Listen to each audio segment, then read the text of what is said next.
Coffee Breath, Matt and Seth. Seth, this is a very special episode. We never have guests. Hoot doesn't count because he's a producer. This is our first guest. Is it Grelle or Grelle, Ben? Grelle. Ben Grelle, the man, the myth, the legend. Never done a podcast. How is that possible? You are the most fascinating, entertaining person I've ever seen. Yeah, actually, I did do one podcast. Yeah, we were talking about that. The guy flew me to Seattle. Just audio? What's that? It was just audio, though? No, it's called Wrinkled Wisdom. Oh. And he only interviews people 70 years and older. Oh, that's awesome. And as soon as he saw me on Kill Tony, he got in touch with me. He said, "Oh, man, you fit right into my demographic. I can't believe you're 73 years old and you're trying to make a comeback after 24 years. Nice. I hadn't been on stage for 24 years until I got on Kill Tony, with the exception of 3 open mics I went to in Boston before I drove down here. So you've been doing comedy how long?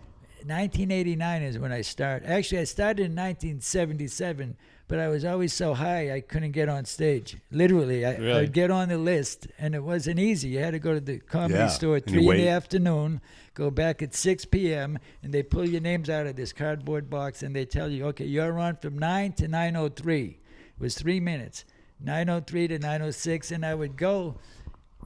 And before they called my name, 2 or 3 people before they called my name, I'd get an anxiety attack. I used to have anxiety. Oh, yeah. And I would talk myself out of it. I'd say, I'm too fucking high. I shouldn't have done any heroin today. But there wasn't a day that I couldn't do it, or else I'd get sick. So I really didn't have much choice. And I did that for 12 years. From 77 to 89, I would go to open mics 2 or 3 times. So you got over the nerves, obviously? I finally got clean. When'd you get clean? 1989. Oh, so you didn't do it in 77? You just sign up and chicken out? Yeah.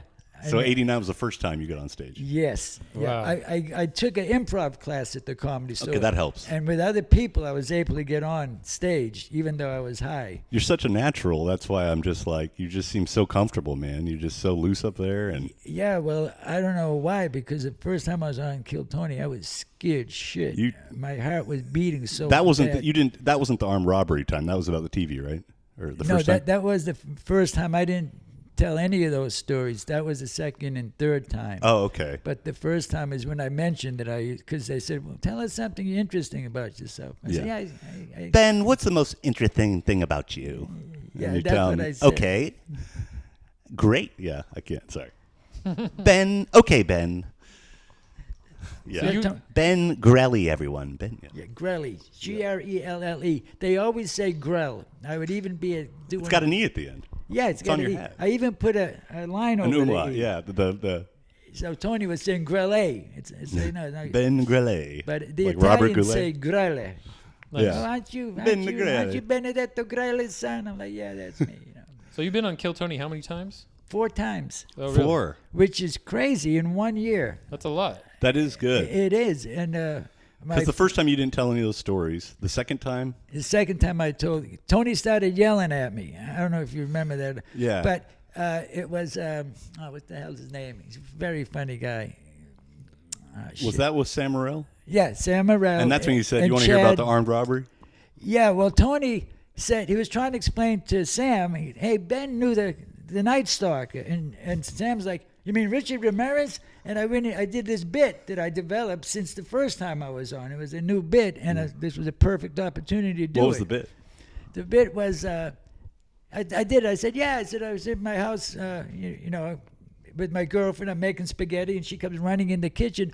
Holy shit, Richie's on the fucking news. I remember I had the spaghetti strainer in my hand. I walked in the living room. Water was dripping on the floor.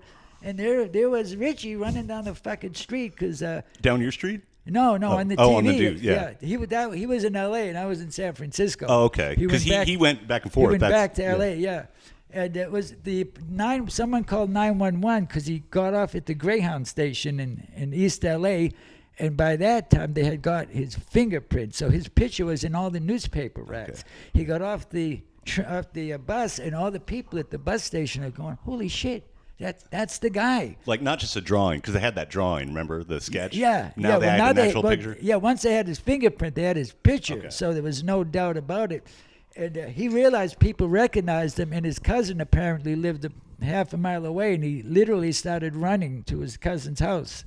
And as he was running to his cousin's house, a lady was backing out of her driveway, and he tried to carjack her. He opened her door and he yanked her out of the car, and her husband was on the porch, and he saw it, and he pulled the freaking fence post out of the ground, and he went and he smacked Ramirez over the head, and he fell on the ground, and all these people jumped on him and beat the fuck out of him.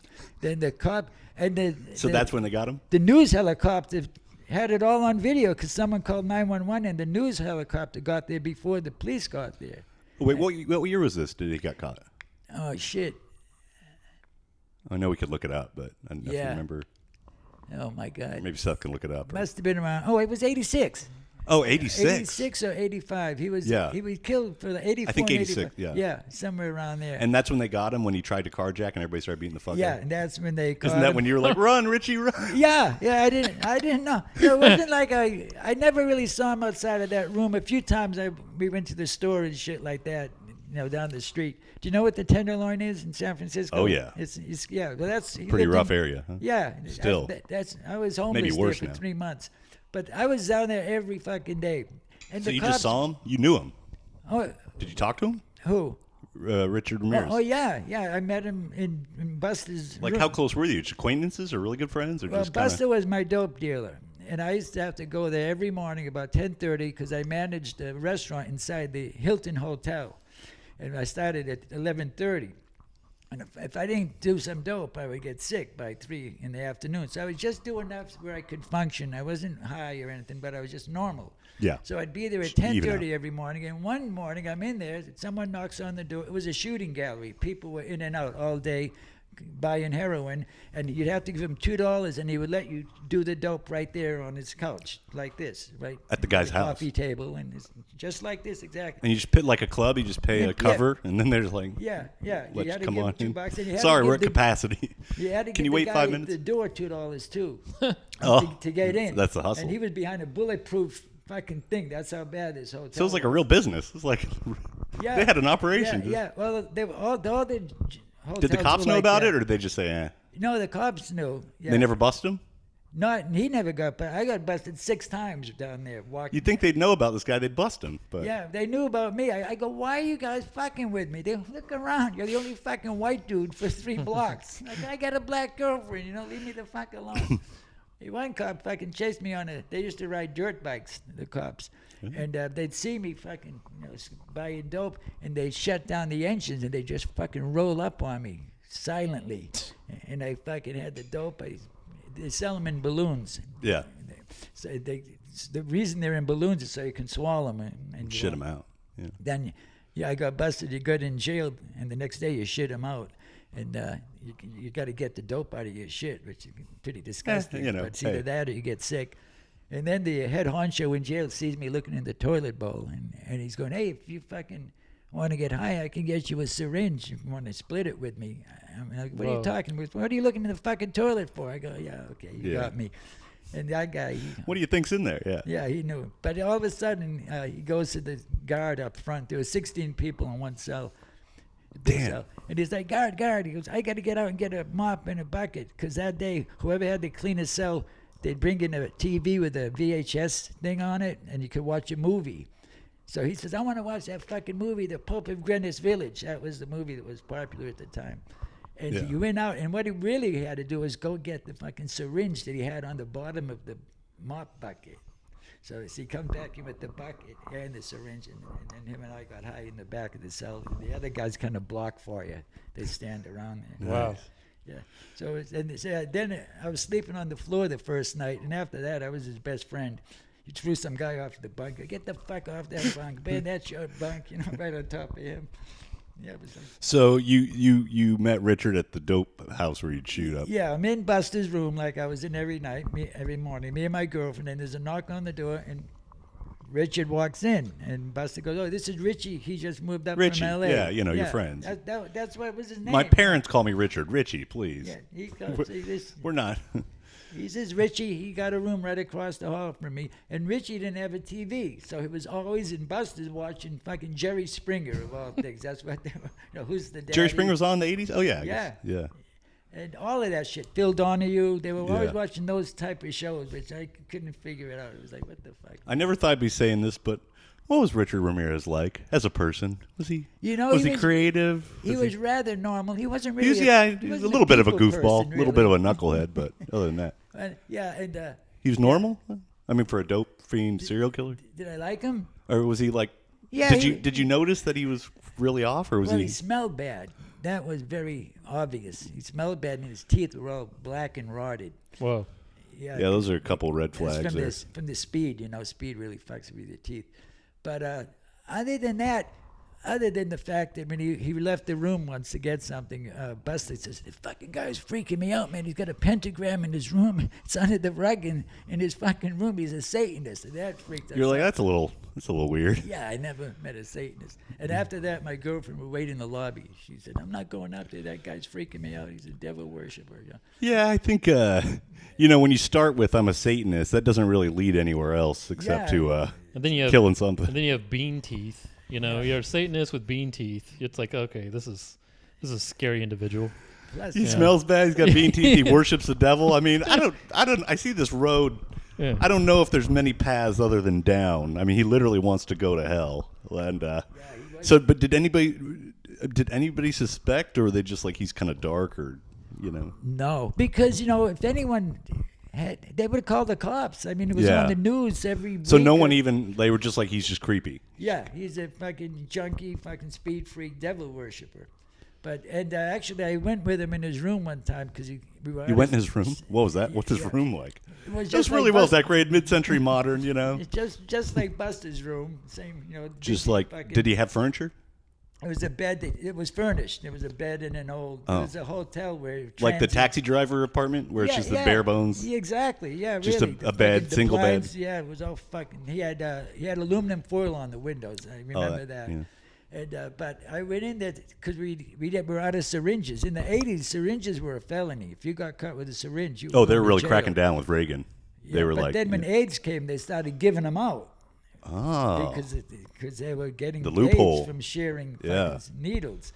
But before that, it was a felony, and we were out of syringes, and we had the dope, but no syringes, and I wasn't going to snort it. That's a waste. I never snorted anything. Yeah, you don't want to waste it. You want to get the most for your money. Coke out, and I'd get mine and say, I got to go in the bathroom. And I'd go in the bathroom and slam it. I'd come out. So you were doing speedballs with Richard Ramirez? Coke and heroin? Yeah. He was doing speed and heroin. I was doing coke and heroin. Oh, that's probably why he became a serial killer. He did the speed and heroin. Yeah, it's a big difference. That speed really fucking zones you out. But that's one step too far. That's the red zone right there. We went in his room to get the syringes, and he was up in the closet rifling around looking for the baggage because he hid them, because they were illegal. And while he was in the closet, I remember Buster said there's a pentagram under the rug in his room. I lifted the fucking rug up, and you saw the pentagram. There was a fucking pentagram, and there was all melted wax around it. And you just went, that's kind of... That's goof. Buster wasn't shit. There's a fucking pentagram. Then I put it down. That didn't give you any pause, like maybe I should get out of here. But I guess you want the heroin, yeah. Yeah. Well, he had the syringes, right? I wasn't afraid of him. But you went in his room because he had the syringes. That's why you're in his apartment. I went to get the syringes. Then he stayed in the room and gave me the syringes, and I went back to Buster's room. Did you ask him about the pentagram? Like, what's up with that? About the what? Did you ask him about the pentagram? Oh no, you didn't bring it up. I didn't even want him to catch me looking at it. You might be on his list. Yeah, you never know. He's like, all right. Now you know. Add Ben Grelle with put a line over the E is one of my victims. Yeah, that's a trip. Most people, because I drive Uber, just at the fucking post office, at HEB, that's the thing that most people know about me. They come up to me and go, aren't you the guy that was friends with the fucking Night Stalker? The guy at the post office. You're like, no, that was someone else. No, yeah. I said, I do the whole bit. I wasn't friends with him. It's not like I was eating breakfast with the guy. That would be weird, eating cereal with a serial killer. Yeah. Yo, Richie, pass the fucking Fruit Loops. You got any Frosted Flakes? It's the bottom of the bag. It's all just the dust. Really? You gonna finish that bacon? You got to clean up. Have you taken a shower? You got a Swiffer in here? Jeez. Is that blood on the floor? Did you see anything weird, like stains or anything? I say that. What's all that ketchup on your sleeve? Yeah, that ain't ketchup. This guy is messy. This guy is a... Yeah, but we were freaked out the night it happened. My girlfriend was why he didn't kill us? I'm like, why would he kill us? We were fucking fellow friends, thieves, Yeah. He went around. Who did he kill? Did he kill mostly women? He killed any fucking buddy that was in the house. He killed a 9-year-old boy. Oh, because he would break in. He would do the. He would. I didn't break-in. know. I've had Netflix forever, and I still have it, and I watch it so little. I'm still paying $9.99 for it. I just canceled it because I was paying $25 for like 4 screens. I'm like, who are these other people's TVs? I forgot. I let other people watch it. Yeah, they know. I guess they know that I don't watch it, and they must know if we raise this guy's price, he's just going to cancel, which I will because I don't watch it anyway. But the night I got on Kill Tony, I was basically talking to Joe Rogan. He was on the panel. Oh yeah. And the guy, the producer, Yoni, yeah, who's not there anymore. Yeah, former. I saw him at Egos. He's a nice guy. He's a great guy. Yeah. He was behind the curtain, and him and the lady, they said, Christy. Can you do a minute? I said, yeah, I can do a fucking minute. I did stand up for 12 years. I didn't tell anybody I hadn't been on stage for 24 years. Because bad enough I was. You hadn't been on stage for 24 years and you're doing Kill Tony, the biggest show in the world. I didn't expect to get picked. Yeah, you never did. I went 2 weeks without signing up, and I talked to a bunch of comedians, and I met a bunch of people, and to feel it out. And I'm saying, how long have you been signing up? A year. How long? Some people 3 fucking 5 years. Some. Yeah, when some never guys been were called. signing up in L.A. and moved out. And I'm thinking, I better. I didn't realize it was random. I said, well, I better start signing up because maybe they'll see my name and say eventually, this guy's been signing up for a long time. Let's give him it. Then they go, no, they don't see your fucking name, Ben, So I finally, behind the curtain, Yoni's like, you got a minute? I said, yeah, I can do a fucking minute. Although I didn't expect to get picked the second time I signed up, so I really didn't. The second time you signed up, you got picked? The second time I signed up, they called, and I said no. I said no, I'm not ready. I'll wait till next week. Like they were going. And all the other comedians, I could tell they looked at me like I was lying now. Like, what do you mean you can't do a minute? You did stand up for 12 So wait, years? when your name got called, you said I don't want to do it? Yeah. But you did it. Yeah, well, because then I realized they all thought I was lying. I could tell, but do you know what I mean? Because I told them I did stand up for 12 years, and then they say, well, you can't do a fucking minute. But I didn't say I hadn't been on stage since 2002. That was the last time I was on stage. I did go to 3 open mics in Boston when I knew I was coming down here. Okay. So I said, I better get back in the groove. But I still never expected to get on stage that soon. Yeah. So I did 3 open mics. And I basically did what I did on Kill Tony. But so I said, I can do a minute. I didn't tell them I hadn't been on stage for 24 years. And then they said, well, you got a story because they're going to ask you to tell them something interesting about yourself. Oh, yeah. And by that time, I had probably seen 4 or 5 episodes. So I kind of knew that. The gist. I said, yeah, I got a story. I said, I was in Rocky 2, the movie Rocky 2. You were in Rocky 2? Yeah, I was in Rocky Which 2. part? As an extra? I was a background actor. I didn't have any lines. Which scene? I got a good story about that, though. I was only in the fight scenes. And I was so far in the stands that behind me, after the people, they put black tarp because the camera would.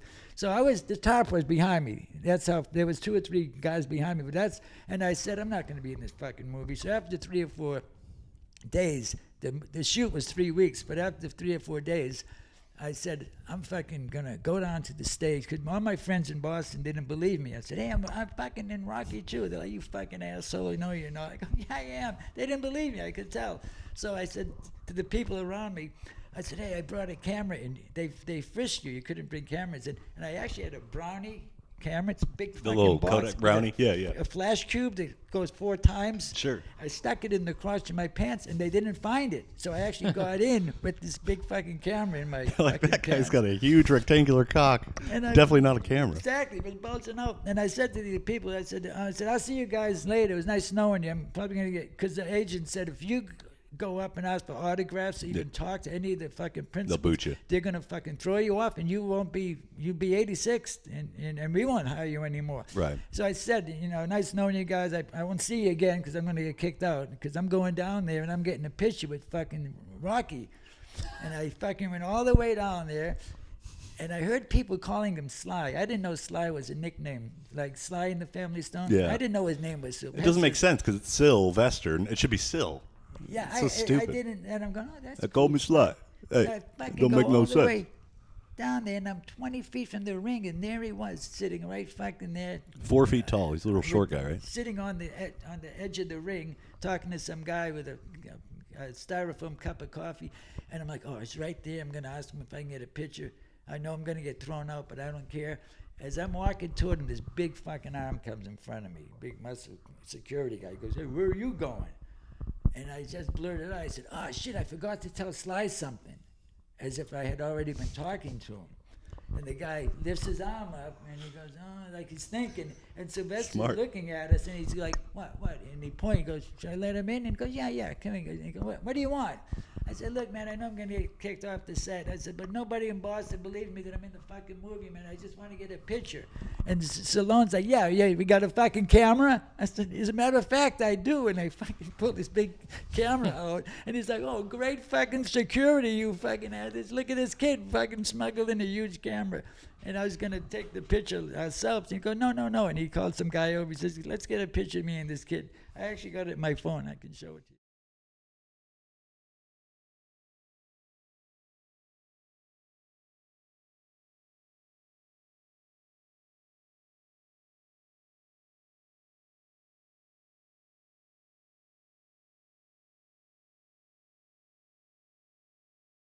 Later.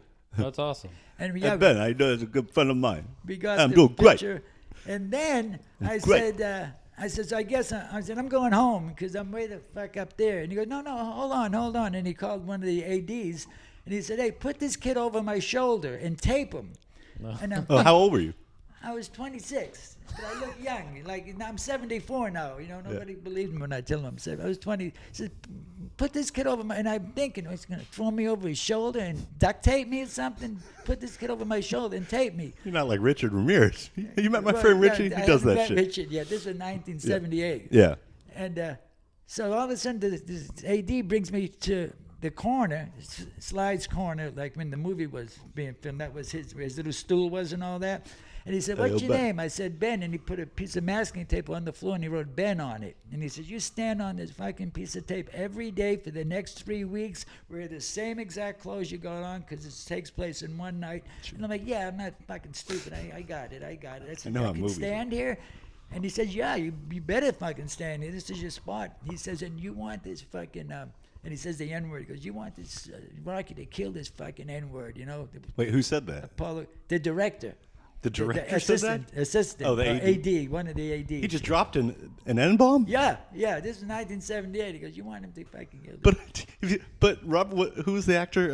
That Carl played, Withers. Huh, Carl? He's standing right there. Didn't he be like, hey, man? No, he wasn't there. This was... Oh, this is a rehearsal, the blocking? Yeah. So he wasn't on set Yeah, yet? they were doing all the blocking and all that shit. Jeez. And he was a nice guy. And they would come to the edge of the ring while they were setting up the lights and doing stuff in between and talk to us extras.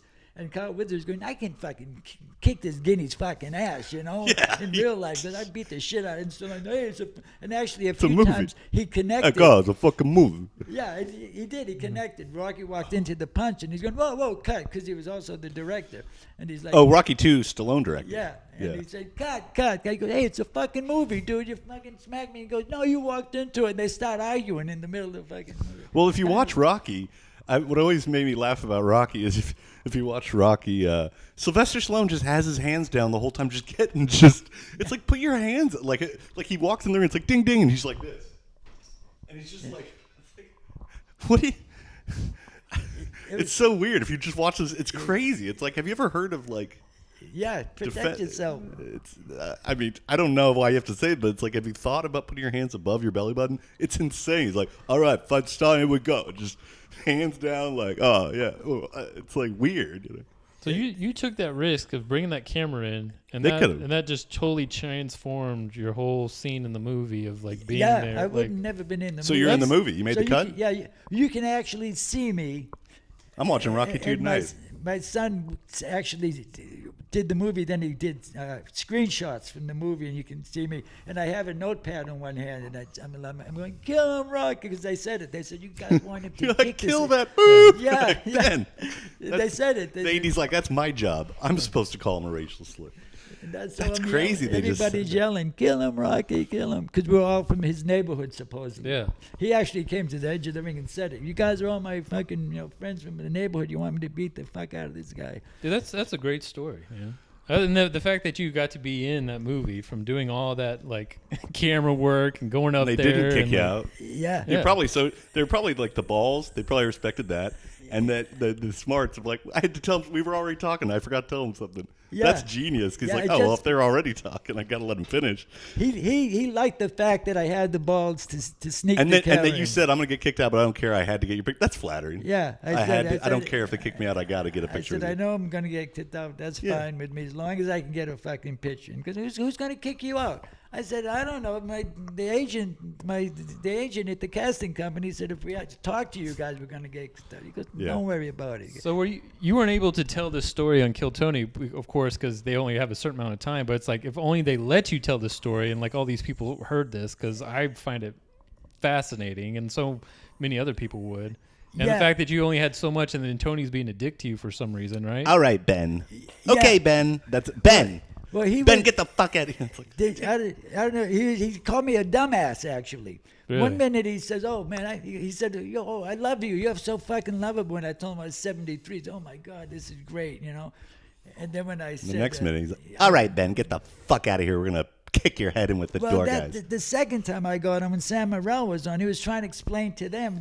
Ben knew the Night Stalker, and Sam Morrell's like, "You mean Richie Ramirez?" I went, "Yeah, Richie." And I need a fucking Richie? cigarette. You Yeah, called he's him like, Richie? I need a cigarette. Yeah, well, that was And doing then when you told the armed robbery story, they started playing the Heat music. Ding, ding, Yeah. ding, ding, ding. That was awesome. Yeah. And he's like, Jesus Christ. Yeah, this Red is Band incredible. did some good shit on that. Yeah, that was hilarious. And when I stole the guy's TV while he made a fucking sandwich, the band was behind me on that one. And I got to be friends with Mike, the drummer. The first time I was on, I turned around and I went, "You are a good fucking drummer." I'm a drummer, so I could appreciate.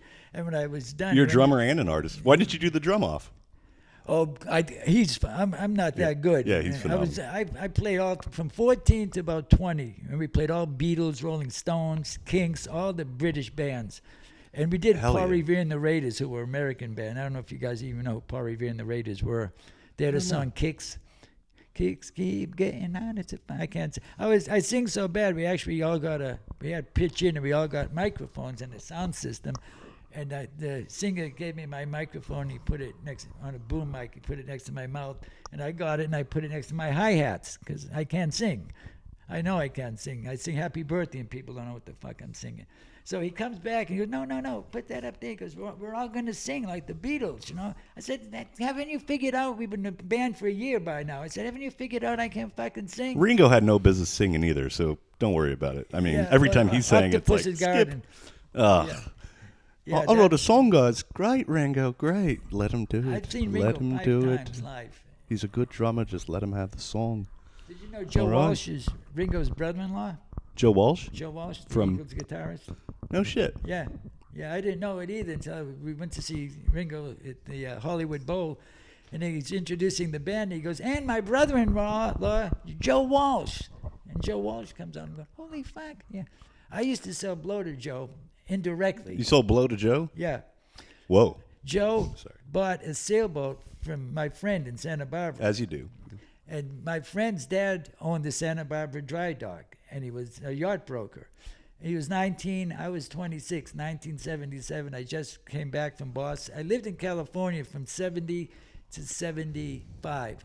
And then my friends came out from Boston and convinced me to move back to Boston and sell. From California in the 70s when nobody was there and it was cheap? They're like, kid, you got to come back to Boston, kid. Yeah, I'm in heaven. We did. And my brother and I had 5 restaurants in California in the 70s. You owned them? Yeah, we owned them. And Damn. we had. But you said you were homeless. That was in the 80s. Oh, okay. Yeah, You owned 5 restaurants? You must have been living life in the 70s, owning restaurants? Well, it's on Kill Tony. Yeah. Tony said, "Did you make a lot of money selling your 5 restaurants in Santa Barbara?" I said Santa Barbara because I was nervous. And we didn't have any in Santa Barbara, really. There were 2 in San Luis Obispo, 1 in Salinas, 1 in Sacramento, and 1 in Newport Beach. What was it called? They were all different names. There wasn't a chain. Oh. But the first one was in a Victorian cigar factory, and it was called cool. the Cigar Factory Restaurant. And Nice. we had a big old cigar rolling machine right in the middle of the dining room. That's awesome. And all the menus were cigar boxes. That's awesome. So if you had a table of 5, you had 5 Oh, but just remember that. Yeah. But it was really a cool restaurant. That sounds awesome. Yeah, that sounds badass. And my brother was in the Navy. When he got discharged, he was in Hawaii, and he worked for the Chart House. Do you remember the Chart House restaurants? They were a very upscale steakhouse, and they're the ones who introduced the salad bar to the mainland. They didn't before the 70s. Salad bars did not exist. They brought the salad bar. People went crazy. You could make a salad as big as you want. It's just vegetables. It's cheap shit. Right. But people loved it, and they also introduced teriyaki kebabs to the mainland. It was a Hawaiian thing. Yeah. It was like chicken on a skewer with pineapple, tomato, and onion, or beef or shrimp. You had a shrimp kebab, a beef kebab, or a chicken. And we brought those to San Luis Obispo, and it was a hit. Then we opened another restaurant called This Old House, which was actually a ranch house on a working farm. And we got the ranch house, and we got 50 yards around the ranch house property. But then it was an actual working cattle ranch. So people would be there eating their steaks, and you look out the window, and the actual cowboys roping cattle and branding them and then letting them go. And it's like, it was really like a treat. That's the awesome. kids loved it. You had more cowboys in California than you have in Austin. Oh yeah. Oh, in Austin, I'm trying to work on a bit about it. Like, more fucking trannies in Austin than cowboys. What the fuck you guys do with all the cowboys? Really, there are a lot of fucking trannies in this little town. We'll let it. I lived in San Francisco. You're for from a different 15 era. We'll years, let it slide. And I didn't know that many trannies. Although my friend Jose. Now you probably know a ton. Yeah, I do. You must know him too if you do. Oh, could you hold the mic a little closer to you? Oh, you know Juanita? Oh, yeah, she was on our pod. Oh yeah, okay. Yeah. These are guys, though. These are fucking guys. See, you even say she's a. I can't say she because I know he's a guy. Right. And they don't like that, I don't know what the D, them, whatever. Yeah. I don't know. Well, you kind of got to play along. You don't want to hurt anybody's feelings. Alexa, you got to lie. Yeah, you got a pass though. You got a hall pass for this. Yeah, because you grew a up in different generation. Yeah. And that worked. It used to be Jesus. It used to be like they didn't get mad about it. Like, you know what I mean? It was like, yeah, I admit it. I know I'm not you know what I mean? They're like, I know I'm not a woman. Yeah, so now they get mad. now they you get mad, angry. but it used to be not a slur, right? It was just like, even in the community, kind of how queer became appropriate. Like, yeah, I'm queer. It used to be like, whoa, hey, but it's like, no, we call each other. Yeah. I lived in San Francisco for 15 years. Yeah. Well, actually 30. But half my friends were gay. And trannies. My friend Jose was some of my best friends. Well, he couldn't help it. I worked right. in restaurants. I was in the hotel industry, and In San Francisco. predominantly a lot of gay guys, and you end up being friends with them. I would go to the Elephant Bar, it was a gay bar, and I go, I ain't going to that fucking. It's all fags over there, And they're like, So we'll be right back. Coffee break. Can we boop take a photo? I love these guys. Seriously, I- 8 of them fucking died on me. Wow. From AIDS from 82 to like 88. Yeah, they're your friends. It was fucking awful, really. I took 3 or 4 of them to Just their remember to last hold the fucking. mic up here. Yeah. 3 or 4 of them to their last meal.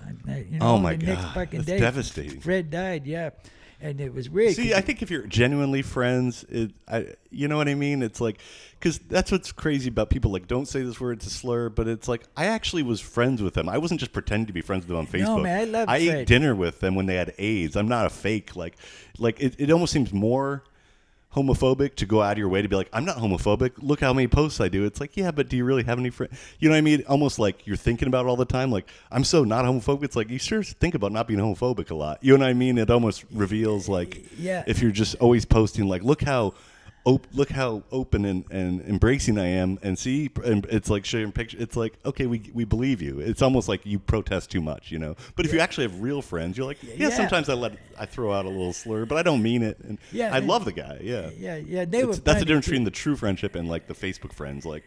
It kind of got weird a few times. They get drunk or high and go, hey, let me suck your dick. I won't tell anybody. Did you let him? No, like, what the fuck? Then I'm gay. No, I mean, no, it is. A dick suck. Gay, a dick suck, no. This is just a friend helping out a friend. If you close your eyes and you're not thinking about a guy, you think about a woman. Yeah, it's just a hand is a hand. I think that's a loophole. Well, what you're thinking about a woman. My friend Jose, he was Close your eyes. macho, fucking tough Mexican dude. So hard to think of a He used woman. to fucking walk around with a big Rambo knife on his fucking. I went to an NA meeting with him once. Well, I met him there. I sit down next to him, and he's all fucking stressed out. He goes, you got to take me to the psych ward, Ben. I'm going, fuck, why? He goes, because I'm going to kill somebody tonight. Tonight, I'm going to kill myself.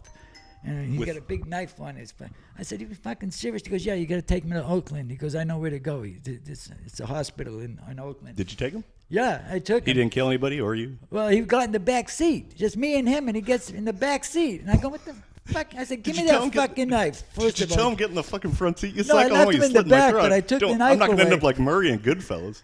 Yeah, I said he's going to kill somebody. I said, "Give me that fucking knife and you can sit in the." What are you doing back there? He goes, "I want to sit back here." Like you're his chauffeur, like you're his driver.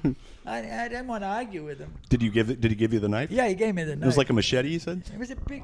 Rambo was big. He's like, if you tell me to get in the front seat one more time. Yeah, well, yeah, you worry about him. You're just driving, then just. Well, I actually had the knife on the seat in case he was going to try and choke me out. I would have grabbed the fucking knife and fucking stabbed him in the eye. As you do. You have how many people? Anyway, sorry, you're friends with a lot of goofballs, a lot of odd ducks. Yeah, he was a fucking trippy dude. How'd you know him? Just you worked with him, you said, and then you tried to suck your dick. We had the same sponsor. So did you shot dope Anonymous. with him? Or? No, you were sober. We were clean by then. He was clean and I was clean. We were going. Was it so after you're clean? He's like, "Hey, can I blow you sometime?" When you're just hanging out watching Jerry Springer. He wasn't gay. Jose wasn't. He just had the knife. He was gay, but he insisted he wasn't because he had a transvestite. They used to give him BJs all the time. And I said, that's the guy.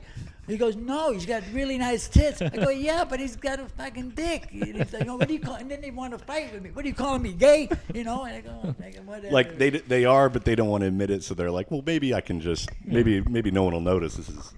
He'd go outside and not get a female blowjob on the park bench and fucking in broad daylight. No, at nighttime. But it was like all these gay guys, and that's what they did. You go down there, and there were a bunch of trannies, and they give you BJs. That probably still happens. San Francisco was very fucking weird, man. It's a lot better now. Peep shows. Peep shows are? Yeah. You go in, and there's all these doors, like 10 doors, and you go in and you put a quarter in this slot, and the curtain goes up, and there's live girls on this table going around, and they're naked, and they're coming up to you, and they're opening their Is there glass between you guys? Yeah, there's glass. But they could lift the glass up if they want. Whoa. Which occasionally they would, because some guy would flash $100 bill. And then he goes, "Gotcha." No, they have to give it to you. But my friend Red, Houston Collins, I was 27 when we first moved there, and this guy was 63, and his name was Red, but his real name was Houston Collins. And he did 10 years in Walla Walla State Prison when he was 19 for bank robbery. And now he was a junkie in San Francisco, living in a hotel not too far from Buster's, where I met Richard, in the Tenderloin, right on Eddy Street there. So he became my best friend, actually, which was sad, because I would think, like, oh, fuck, I'm 26 years old, and my best friend is a fucking 63-year-old black junkie, And it was Red. He was actually, I think his dad was white or one, because he was kind of... Wait, but you said he went away when he was 19 for 10 years, but he was 63, not 29? Yeah, when I met him, he was 63. Oh, I see, okay. He went away probably in the 40s. Oh, wow. But I met him in... Damn. 1982, I met him. And he saw me looking for dope in the Tenderloin, because when I first got there, I didn't know anybody, but I was a junkie. Yeah. Coming from Santa Barbara in L.A., and he saw me go, "Hey, what are you looking for, white boy?" I said, I need some dope. Can you give me some Dilaudid? I was into Dilaudid at that time. And he goes, "Don't trust any of these N-words. Don't trust any of these N-words around here. They'll rip you off." And he was right. They would. He said, "But I won't." He said, "You give me the money and I will come back." I'm the good one, yeah. And I said, "Okay, I'm going to give you $40. One balloon for me." There were $20 a balloon. I said, "One for me and one for you." Okay? I said, "And if you come back, I'm a junkie. I'll be back every fucking day, and I'll buy you a balloon every day." I was a waiter. I'd make $100 a day. How much was $20 back then in now money, you think? What do you think the equivalent would be? I don't... Maybe like $50 or $100 maybe? Or no? Yeah, it was 82, so, with inflation probably. But it cost $20 to get a balloon. And that's what I had to do 2 or 3 balloons a day so I wouldn't get sick. So I'd make $100, as a bartender and a waiter, and the next morning, then I'd buy some Coke, a gram of Coke. Of course, you gotta have the Coke. The next morning, I wake up and I'd have to call my fellow waiters. "Hey, can you lend me $20? I'm like, what the fuck, man? We made $100 last night. Well, how'd you spend $100 overnight? Didn't you go home and go to sleep? I worked with a waiter that did that all the time. I never put it together because I was naive. I was like, man, this guy's always out of money. We just worked together last night. I just remembered this. I worked in an Italian restaurant owned by an Albanian guy. It was just like the Goodfellas restaurant with like the mink coats in the freezer. Those kind of guys, tracksuits, chains. And this one guy would always show up, man, can I borrow $50? I had child support and I had my rent and always something. And I was like, damn, he's sweaty a lot. He's always asking for money. That's funny. Anyway. Well, yeah, you become a good liar when you're a drug addict. Well, I kind of figured, but it was just like, I was naive.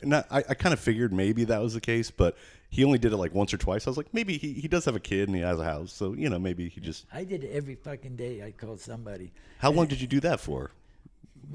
2 or 3 years, probably. Damn, dude, you're just broke on heroin for 2 or 3 years. Oh yeah, we were. It's incredible. We couldn't pay our rent sometimes. It was fucking.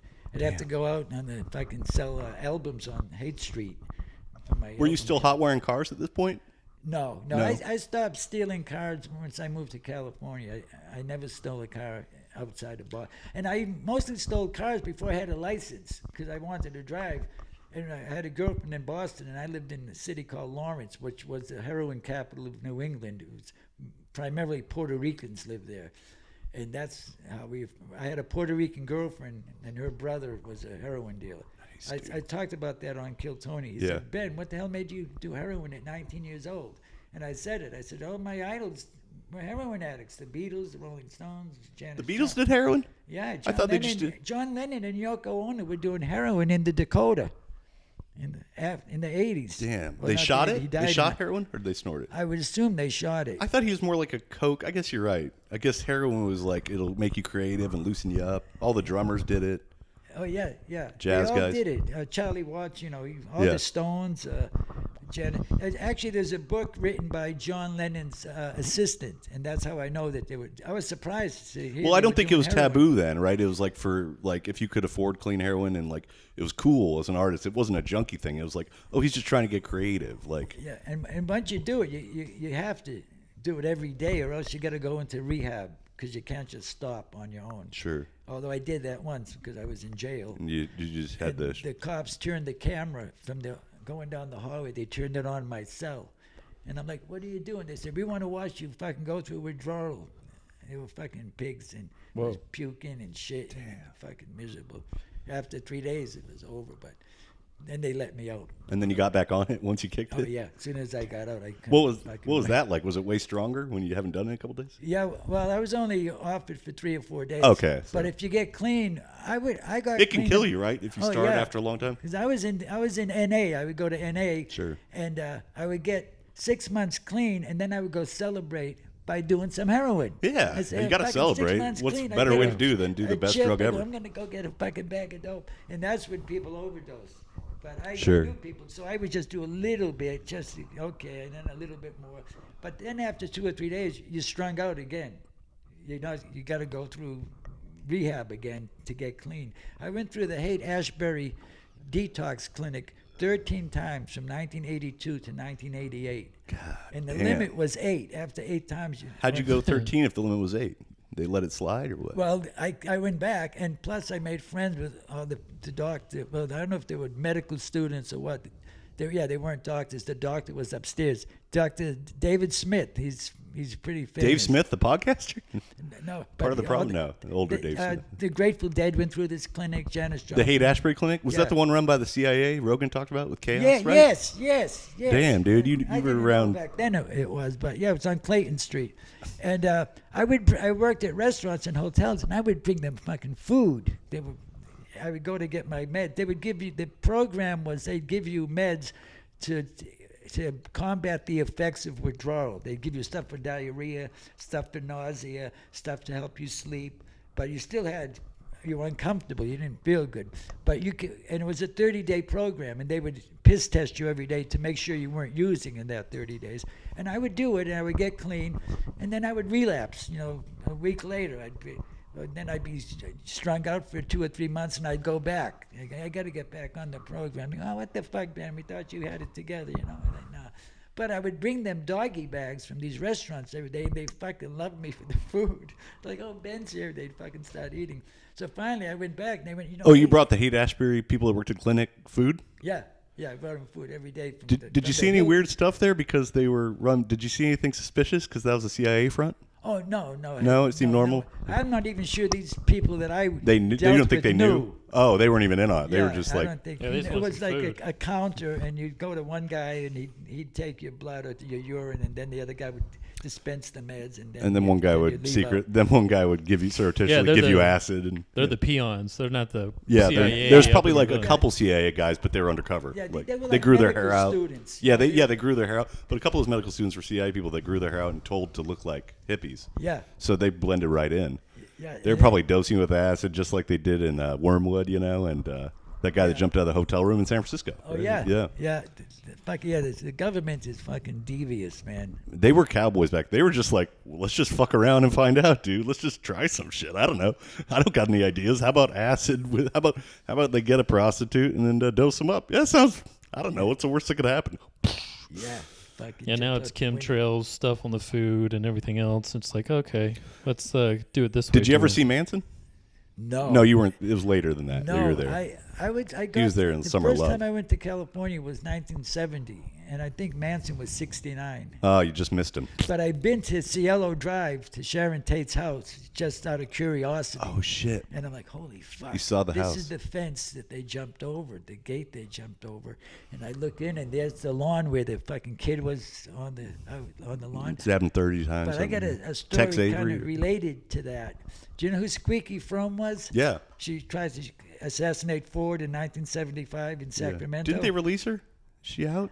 I don't think so. No. She was a fucking nutcase. Yeah, she had this. Yeah. I was moving from San Luis. Well, she was in the Manson family. Yeah, right. she was one of the. She was one of the killers. Yeah, we had a restaurant in Sacramento, the Union Restaurant. It was called the Union because it was in the building that the Sacramento Union first daily newspaper was in. Oh, that's cool. Before that, there was never a daily newspaper. It was a weekly newspaper. So it was a daily. And there was a big printing press, like the cigar factory had a big cigar rolling machine. This had a big printing press, and we had it all tricked out, chromed out, and all that. And there were like ropes around it, velvet ropes, and all the menus were newspapers. And people. That's great. Yeah, these are all great ideas for restaurants, and you did it, and that's pretty badass. Yeah, well, we grew up in the restaurant business. My uncle owned a place called the Boar's Head Inn. It had 44 rooms, a big restaurant, and a big lounge, and it was right on the ocean in Hampton Beach, New Hampshire. And it was only open from Mother's Day till Labor Day, from May to September. And he became wealthy with that restaurant. So I was exclusivity. You clean up. You dishwasher can only there. I was a waiter there. He wanted to send me to chef school. And I wanted to get out of the kitchen. I hated. What was the story about you said you had a story about Squeaky? Yeah, I go off on tangents, so you got to kind of reel me in. Yeah, no. So I'm driving to Sacramento. I'm moving from San Luis Obispo, where I stole the guy's TV. So now I'm moving to Sacramento, and I had that TV in the back of the U-Haul, stolen TV. And I got stopped for speeding on Highway 5. The motorcycle cop stopped me. He comes up, he starts writing me a ticket, and all of a sudden over his little thing it says, "All units report to the Capitol. Someone just tried to assassinate President Ford." He fucking folded his ticket book. He goes, "It's your lucky day. Fucking get out of here, kid." And wait, the Capitol in Sacramento? Sacramento. Oh, that's where he got shot? shot? State Capitol. He was coming out of the state capitol. And you had to go back. Squeaky Fromme was in the crowd, and she fucking fired 2 or 3 shots at him, and she missed. And he's like, "I got bigger fish to fry. I got Squeaky on." Yeah, I heard it right over the radio. I got the squeaky wheel that gets the grease. They didn't know her name or anything at that point. Yeah. So I get to fucking Sacramento, and I'm driving to my brother's house. I'd never been there. I'm driving to my brother's house, and he lived on Q Street, and I was on P Street, and I see this house roped off. It was the fucking Manson girl's house. That's where she lived. Squeaky Fromme lived 1 block over from my fucking brother. So he saw her all the time, probably? No. Okay. Well, he didn't see. We didn't know who she was until after that. You're not thinking about looking at her. She was in jail. She just looks like every other person that looks like a serial killer. I got on my bike. I pulled my bike out of the van, and I went and rode to where the thing was roped off. And I said, "What's going on?" He goes, "This is Squeaky Fromme, the one that fucking shot the president. This is her house." So that was weird. And at the time, I was reading the book Helter Skelter, all about the Manson things. And that book was bullshit. Bugliosi, that was all bullshit. Yeah. He just made that narrative to sell the book. It was totally. Really, I didn't know that. Oh, have you heard Chaos? The book. I listened to audiobook. He was on Tom O'Neill. He was on Rogan, and he wrote You got to do it. Dude, it's a huge book, but I listened to the audiobook. Bugliosi, he made all that shit was wrong. He made all these things. Really? Oh yeah, it was all bullshit, and he knew it. And then Bugliosi, like at the start of the book, like threatened to sue Tom O'Neill because he's writing the truth of like, you just created this narrative. None of that, like I forgot the specifics, but it was like, you know, they did, you know, it was like, you got to listen to it, but yeah, he basically debunked all these Bugliosi things in the book. Bugliosi was trying to sell books, so he just made a narrative. Made a lot of money on that book. Oh yeah. So what was the guy's name on Rogan? Tom O'Neill. The book's called Chaos. You got to listen to it, man. It's your yeah. life. Yeah, well, yeah. not all. You're not a murderer. Watch that. Yeah, but anyway, so that happened, and then I stayed with my brother for a little while, but then I got my own apartment, and these guys that talked me into moving back to Boston, they came out to Sacramento, and they were hanging out with me, and we were at like a Denny's at like 4 a.m., and we're in line paying. And my friend's like, hey, man, I got these chicks behind us. They're going to come back to the fucking house. And I told them we got some coke and shit. They're going to come back and party. And I'm like, oh, really? And Nice. I look, and they all got fucking swastikas on their head. They were the Manson girls. I went, You were at Denny's with the Manson girls? yes, they were in line right behind us. They weren't just like fans. They were the They OG. were the girls I've seen in the newspaper at the trials. Did they go back with you? Fuck no. I said, Dick, you fucking asshole. The swastika I is said, kind of do you a- not see the fucking swastikas on You're like, I their mean, I'll floor? do speedballs with Ramirez, but I mean, swastika on the head. That's a No, little. I didn't know Ramirez You're a little yet. forward This about. was Oh, this is 75. Oh, I it's didn't meet before him. Ramirez till 80s. So before you knew Richard Ramirez, you were just scarfing down a all-American breakfast. What is it? The Rudy Tooty Fresh Yeah. and Fruity with the Manson? I had some weird experiences with. So you just said no Death thanks. and shit So like you that. saw the swastikas on their forehead and you were like, pass? I knew exactly who they were. I said, you fucking ass. I said, those are the fucking Manson chicks. They live on Peace Street, you asshole. And he's like, I don't care. I'm Oh, was gonna this fuck 'em before they got anyway. caught? But people knew who they were? Or? Well, yeah, we knew they didn't get caught doing anything, but Oh. they were the ones that would go to the trial and sit out in front of the courthouse, and we love Charlie. Oh, and they all that. didn't do anything, but they were in the group, but they Yeah, weren't the actual yeah, killers. Yeah. I mean, they carved swastikas on their What head. were they eating? What I was don't know. They were in just line the- behind us. They had already eaten at that point. Just the Grand We were Slam paying breakfast? or- probably, that's the Denny's. Well, you get hungry, you know. But anyway, I said, Dick, you're fucking nuts. He don't know what the fuck. I said, I don't want them to know where I fucking live. They're going to come back and kill us, you asshole. Don't you fucking read the newspaper? What if they gave the most tremendous blowjobs? I mean, what if it was, the best in the world? Yeah, Could you, this is just hypothetical. Don't forget, I'm from Boston. The Boston Strangler was big when I was 12 years old. And he came to my hometown, Lawrence, Massachusetts, and killed somebody.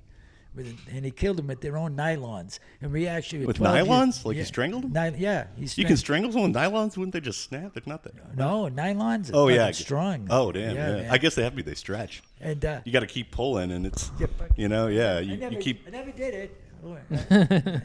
Never killed any. I'm not violent. I'm 74 years old. I have never been in a fight in my life. That's good. Good Really? for you. Yeah, Neither have one I. Fight.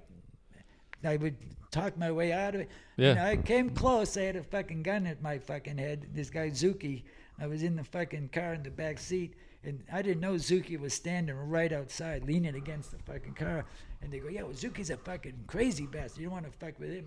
And I fuck Zuki. I'm going, what the fuck, Zuki? And then click, and goes, I'm fucking Zuki. And I go, oh, fuck, I thought I was going to die right there. Dang. And he put the guy, yeah, I'm Zuki, don't fuck with me. I just remember hold the man? mic. He was standing right there. Hold I the didn't know mic who up. the fuck he was, Hold the mic up a little. to your Don't mouth. fuck with There the you go. Zooks, man. That's crazy. Yeah, Zuki's getting a little kooky there. Yeah, that was good. And actually, Zuki got shot on the street in Lawrence. Who was Zuki? Was he a heroin dealer or His just a name was guy? Ray Zukowski. Oh, yeah, you call him Zuki, I shouldn't yeah. say that. 'cause Oh, well, he's probably dead. Yeah. Wait, how'd you know him? What did he do? I actually didn't know him. That's how. Oh. He was standing right there, and I He's didn't like, know who he nice to was. meet you. But he had a reputation. Nice to You know, fuck everybody knew about Zuki. But so yeah, the Boston Strangler. He came to our town, and we actually went to the lady's apartment where the murder happened. How many murder apartments have you been to? Right Jesus. outside. What? You went in? Or just Oh yeah, outside? you could just walk up to the. It was an apartment. You've building. been in a lot of. We That's were why it's at- the we murder were- me and apartment. my You friends just- like, anybody fuck, can walk he in. He was right here. The Boston Strangler was fucking right here where we were standing, and he went in that fucking door. And he's like, and here I am. No. Yeah, Albert DiSalvo. Then that was in the '60s when that happened. Then fast forward to around 83, I was back in Boston like for Christmas or something, and I ended up going out with this girl. I met her at this club, the 99, and go to find out her claim to fame was she was Albert DeSalvo's nanny, the Boston Strangler's nanny. She goes, I was fucking Albert DeSalvo's nanny. What'd she say? Was he a good boy? Or and she was like, she was proud of it. I'm going, what? You mean the Boston Strangler? Goes, yeah, I used to watch his kids. I'm like, holy fuck. Wow. You've been a part of so much history. It kind of reminds me of like now we have protests in the streets. We have cops shooting protesters. We got a psychopath president. It's kind of like the 70s. Kind of like Nixon, and isn't it? And drugs. And history repeats itself. Yeah, it's just, and the AI is taking over just like, and we still have Iran is still a problem. Is it history repeating? It's like the cycle. You know, the 70s. Yeah, you had like. And we got this guy Jesse Wells doing protest songs on Colbert, just like Woody Guthrie, and do you think that's just a natural thing, or does it feel specific? It feels like so many things are so parallel and close to the 70s with the president that's just hates hippies and is kind of a crazy person who's kind of a sociopath, and you know what I mean? Do you see a lot of those parallels with the protesting and the they say history repeats itself, right? And this does remind me of all that. Like I said, I got tear gas demonstrating against the Vietnam War. At least you didn't get shot, all right? No, but I was in Washington D.C. with John Kerry. You know, he was a senator now. Swift boat captain. Yeah. He came to Lawrence, Mass, our town, and he just got home from Vietnam, and he formed Vietnam Veterans Against the War, and he was rallying people, march on Washington, on whatever date it was. You know, Forrest Gump, that scene of the reflecting pond where the lady goes out in the pond. I was in that crowd. In the movie or in real life? In real life, when it really happened. Oh, shit. I was Vietnam. Yeah, and I remember I tried to shoot Reds. It's a downer. Yeah. And you can't shoot Reds. We didn't know that. We got a bunch of Reds, and we all tried to. Damn. We all had fucking major abscesses. You can't shoot them, huh? You know, they gel as soon as they hit your blood. So what did you do? Pop them in your mouth? What are you supposed to do? No, we did. It was like I couldn't bend my elbow for a week. But how are you supposed to take them if you're not supposed to inject them? Yeah, you're supposed to eat them. Yeah, and it's like heroin. It's like Valium. Okay. It's a downer, just make you kind of mellow. You know, it's funny because you're kind of like Forrest Gump. I mean, you've been in all these. You've been in Rocky. You've been in a serial killer's apartment. You're like Forrest Slump, slumped over on heroin. I mean, not anymore, but you're like the Forrest Gump of comedy and heroin. It's crazy. Forrest Slump. I thought of that one a while ago. I've been trying to work it in, so I'm glad you brought up Forrest Gump. We actually had to go to the medical tent for the abscesses, and they were like, And they were like, don't shoot those. Eat them next time. Yeah, they're like, you fucking idiots. You can't shoot that shit. I was 19. What are you, stupid? I'll show you. I actually tried to join the Navy when I was 17. Really? Yeah. I thought you avoided the draft. You said in Vietnam. Well, then when I was 19, they tried to draft me. By then, I was against the war. My brother was in Vietnam. But when you were 17, you tried to get in the Navy? Yeah. Did they take you? Me and my friend went in on the buddy system. As soon as I fucking... You got to have a buddy. Yeah. What's that? You got to have a buddy. Yeah. So you tried to get in. But I was married when I was 17. My high school... Yeah, you were basically like 30. It's like inflation. Like a 17-year-old back then is like a 40-year-old. Wait, so what's the start of the Vietnam War? You tried to get in the Navy? They wouldn't take me because I was married and I had a kid. They're like, sorry, we don't take 17. What do you mean they don't take a 17-year-old because you had a family? But me and my friend went in on the buddy system, supposedly. So he ended up going in the Navy without me. What's the buddy system? He's like, you bastard! Just floating off. Fuck you, man! I hate you. They called it the buddy system. Was it an official thing or just? Yeah, no, it was an official thing. It was a recruitment ploy or whatever. And we went to the Navy office and we said, yeah, we want to get in on the buddy system. They would keep you together during your whole 4 years. Oh, that's cool. Yeah, you got to have a buddy in Vietnam. I mean, from your hometown. He's just going off on a boat. Just, fuck you, Grelle. Yeah, he was the rhythm guitarist in the band we were in. And Ben just playing with the abscess in his arm. Just later, buddy. He was pissed off. He said, what the fuck? He said, now I got to go in. I fucking signed the papers. See you later, pal. Have fun in Vietnam. I'm sure it'll be right back and totally normal. Yeah, he was see you in a couple. Yeah, that fucking poor bastard got... Wait, was this at the start of the Vietnam War when you were 17 you tried to get in? Was that what you were trying to get in for the Navy? 19 in 1970 is when they tried to draft me. But then you tried to get in. Why did you want to go? Or why did you want to get in the Navy? Just because I was patriotic. My brother was in the Navy. We weren't at war yet. Oh yeah. Oh, yeah, the war was on. Vietnam. My Vietnam. brother was in the war. Vietnam started in '63. So so you know 68. But you were aware that if you got in the Navy, you'd be going to war. Oh yeah. Oh. But I'd be on a ship. My brother was on the U.S. You wouldn't be in the Hornet. shit He like was Forrest in the Gump. Gulf of Tonkin, which was off the coast of Vietnam. Sure. And I'd say, hey, so how was it? He said, it was like watching fireworks. He said, I was on a aircraft carrier 3 miles out to sea. Sipping coffee. You could just see, fireworks and stuff. But then the pilots would come back on the aircraft carrier. He was basically a gas station attendant. He flew planes Ding! from 7 to 3. That was his job. He'd get up, and then after that, he could watch movies and do whatever he wanted. And he was there for 2 years. Then he got stationed in Hawaii for 2 years. It was like a reward, Okay, you were in Vietnam for 2 years. Now you can go to Hawaii for 2. And that's when he got into the Chart House restaurant and stole their menu, basically, the salad bar and brought it back. Teriyaki and all that. Yeah, him and the manager. They came to California. But I lost my. So you know a lot about the restaurant business and everything. Because the two restaurants you told me already, I'm like, I wish that existed now because it sounds great. And then you had 3 other ones. Yeah, we had 2 more after that, 5 altogether. That's awesome. And they all had salad bars and teriyaki. Yeah. But the one, You guys keep talking. I got to pee. Keep talking. the one was called This Old House, the ranch one, and the specialty there was Santa Barbara tri-tip.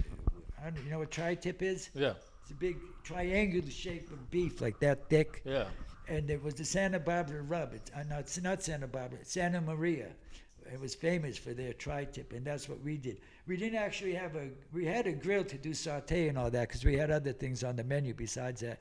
But our main cooking thing was a big grill outside. You see him with the chain and the wheel. Yeah. You pull the chain and the whole thing lifts up. And we used mesquite wood. We cooked it over mesquite. It's really hard wood, and it added a real unique flavor to the beef. That's awesome. Yeah, and we actually had wild turkey oysters. You know what those are? What are they called? Wild turkey oysters.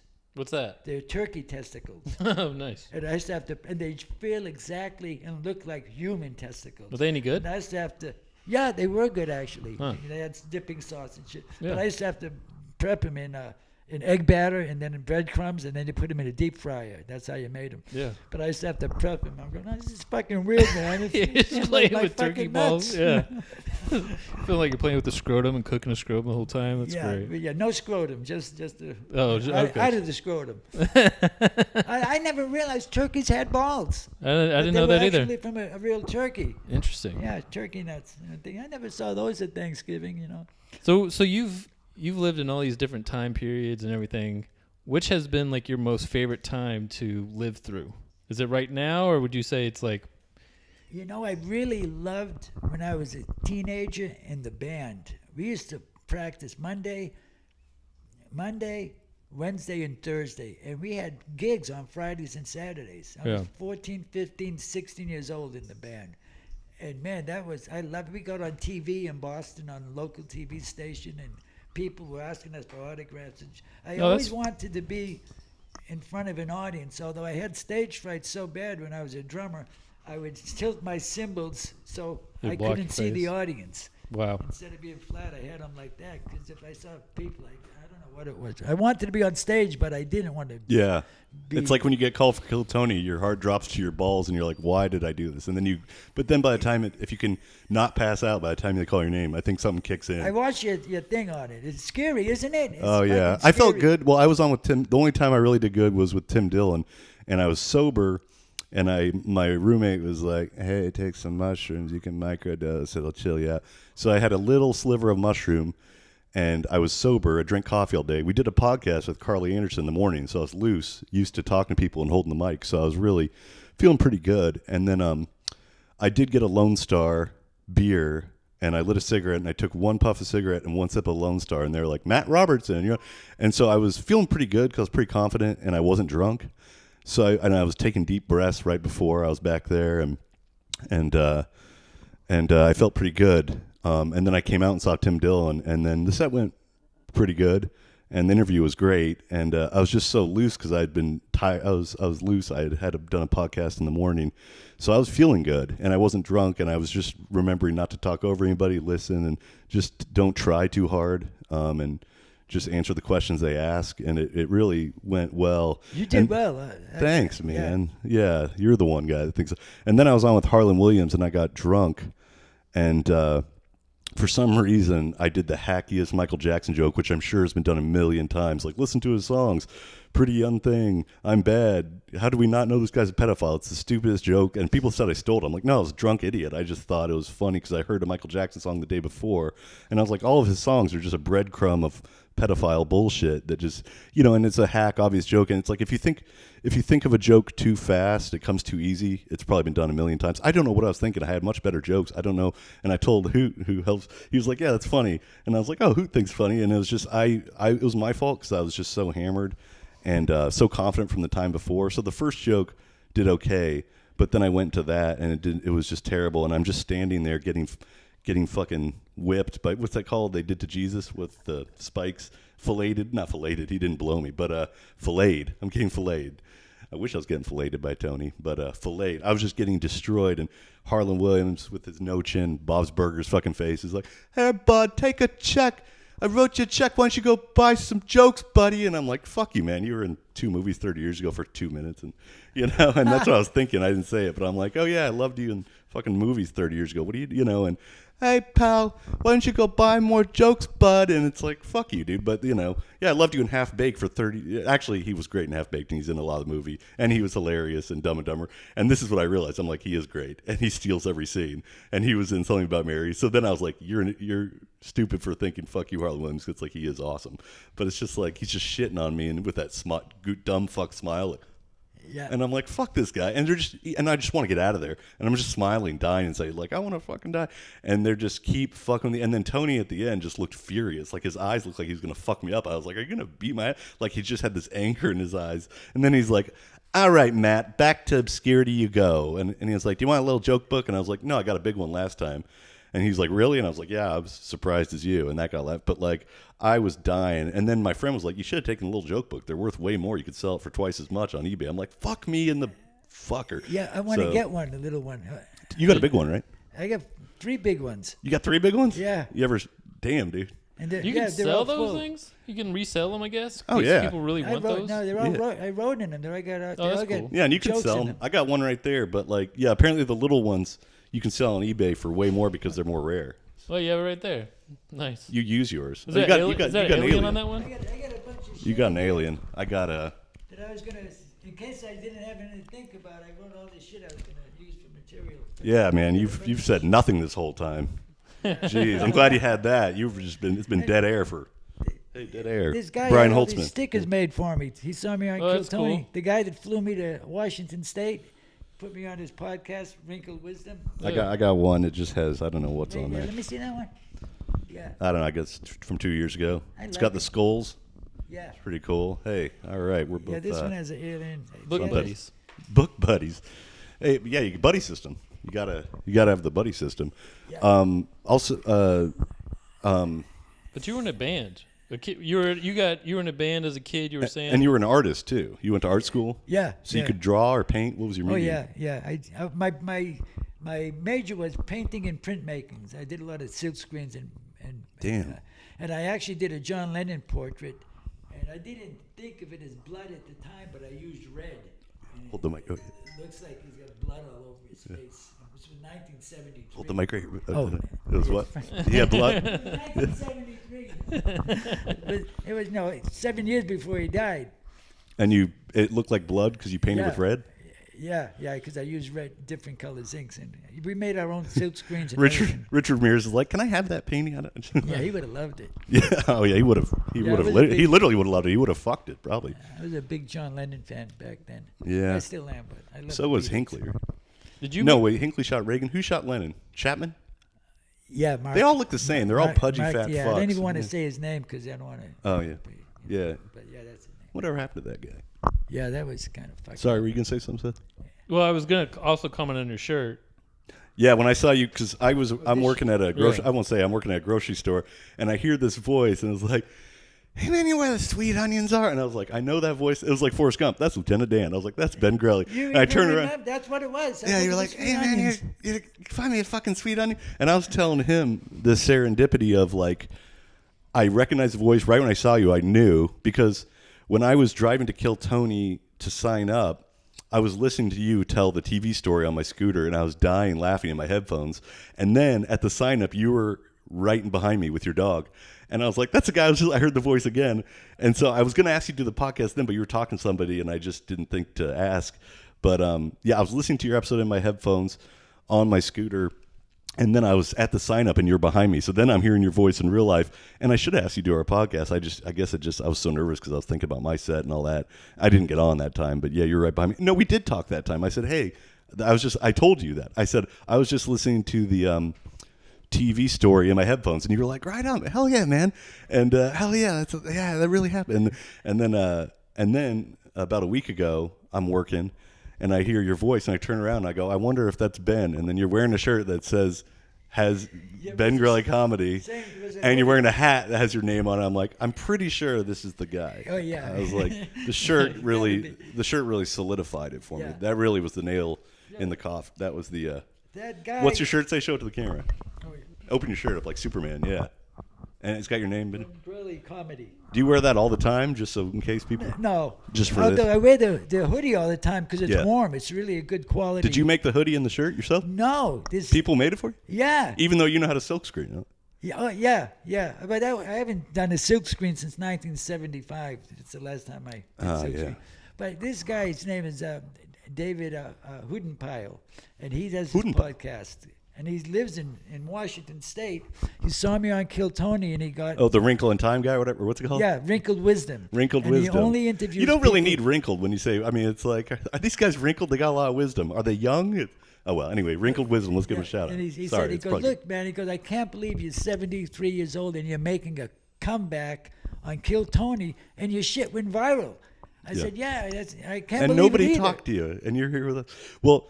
You said you went to a Florida psychic, and the psychic said you'd live to be a centenarian. Right? Yeah, you told me that at the grocery store. Yeah, we talked for we talked for like an hour now. Yeah, but you told me that. Because Tony said one time when I was on, he says, "Come on, let's hear it from Ben. That was fucking great. Come on, let's hear it. He's going to be dead soon." And then I saw him at the Secret Show 2 days later. That's a shitty thing to say. And he was in the green room, and I'm like, "What are you guys doing?" He goes, "Hey, we came to fucking give you some advice, you know." And that's the day my wife Googled Tony C. I said, how many guys got to be a millionaire? So she Googled him. And ironically, him and I have the same birthday, June 8th. Who? Tony who? Tony and I have the same Tony birthday. Hinchcliffe? Yeah. You guys have the same birthday? Same birthday. What are the odds of that? So I'm sitting there. I was with Holtzman. Holtzman was there that night. And Tony's right there. Holtzman right there. I said, hey, we have the same fucking birthday. He's going, no fucking way. I said, yeah, we do. Pull out your license? He said, yeah, we do. He says, he carded me. He goes, let me see your license. Fortunately, I had it on me. I normally don't. And I pulled it out. He's going, holy fucking shit. You have the same birthday. Yeah. Damn. And then. But I wanted to tell him. I don't know if you probably don't remember. I remember because it was me. But after I told the TV story, he says, okay, Ben, we'll see you later. I went, wait a minute. I got to tell you one more thing. He goes, no. You just did 20 fucking minute story. Get the fuck off the stage. I said, no, I got to tell you something. And what I wanted to tell him was that I'm not going to. I said, last time I was on here, you said I was going to be dead soon. I'm fucking got another 26 years. I'm going to live to be 100 because this psychic, Dorothea Delgado, Google her.